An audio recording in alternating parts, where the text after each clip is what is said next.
नमस्कार मित्रांनो, आज आपण महाड येथील जे चवदार तळ आहे त्या स्थळामध्ये आज आपण उपस्थित आहोत.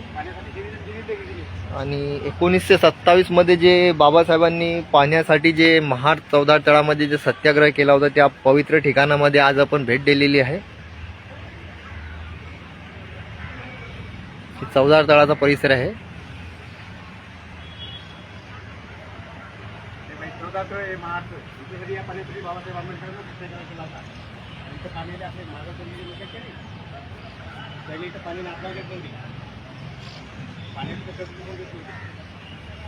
चवदार तळाचा परिसर सुंदर पैकी.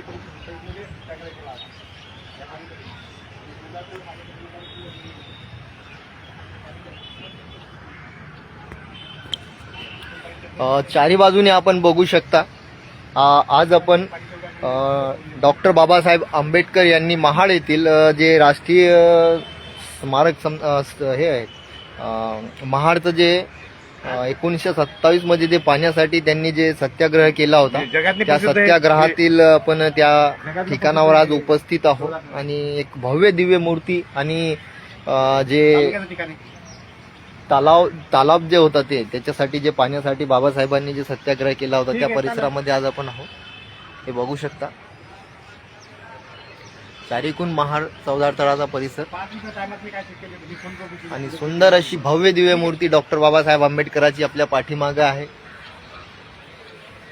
बाबासाहेबांचे कार्य तर आता आपल्याला सांगायची गरजच नाही, कारण एक सुंदर आणि महान व्यक्तिमत्व आहे ते बाबासाहेब आंबेडकर म्हटल्यावर. आपले भारतीय संविधानाचे जनक आणि त्यांनी खूप काही आपल्यासाठी करून ठेवलेलं आहे. आणि आज आपण महाड चवदार तळातल्या 1927 मध्ये ज्यांनी जे सत्याग्रह केला होता पाण्यासाठी, लोकांना पाणी पिण्यास लोकांना मनाई करत होते, काही जे लोक असतील आपलेच मानवजातीतले मानवजातीसाठीच पाण्यासाठी बंदी घालत होते.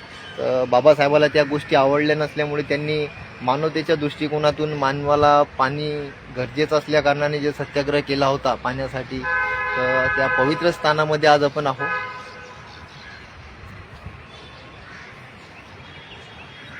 सगळीकडे हा तळ जे आहे त्याचा परिसर आहे. आणि एक चांगला योग आपल्याला पण आलेला आहे का बा, एक महान स्थळामध्ये, एखाद्या चांगल्या स्थळामध्ये जिथे डॉक्टर बाबासाहेब आंबेडकर यांचे पाऊल पडलेले आहे त्या स्थळामध्ये आज आपल्यालाही पाऊल टाकण्याचं एक योग आलेला आहे. आणि एक सुंदर असा चवदार तळाचा हा परिसर. Doctor B.R. आंबेडकरांचे खूप खूप उपकार आहे आपल्या मानव जातीवर.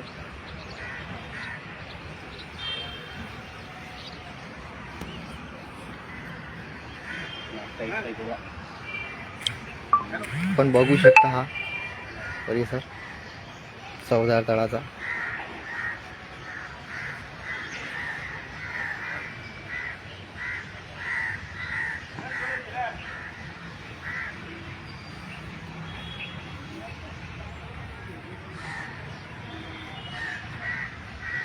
ऊन असल्यामुळे थोडा फोटो वगैरेला प्रॉब्लेम चालला जरा हा, तरी पण बघू आपण परिसर.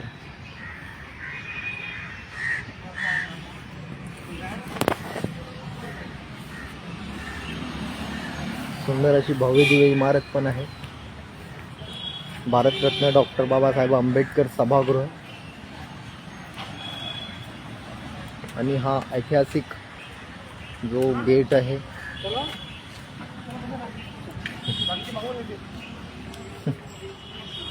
बाकीची मागणी